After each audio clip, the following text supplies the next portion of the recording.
türklərə Azəri deməklə nəyə çatmaq istəyirlər?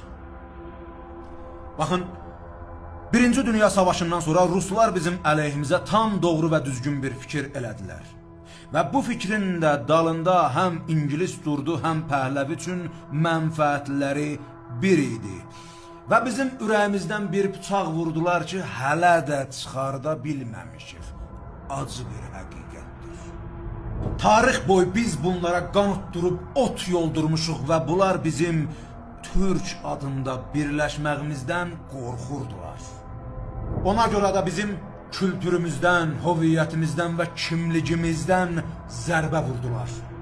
Məsələn, İranda Pəhləvi öz manqurdumuz Kəsrəvinin əli ilə Zəban-ı Azəri adında kitab yazdırdı və bunun yayımlanmağında həm Rusiya və həm İngilis düzgün çalışdılar.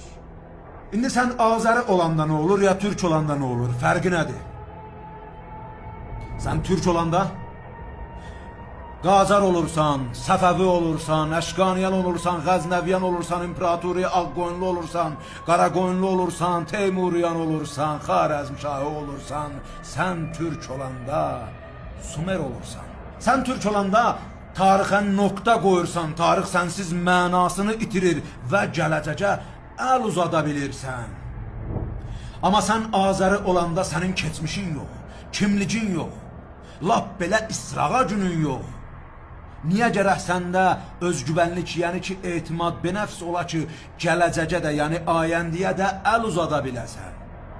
O qədər köksüz və rişəsiz olursan ki, lazım olanda peysərvə salmaq olur. Sağ qalın.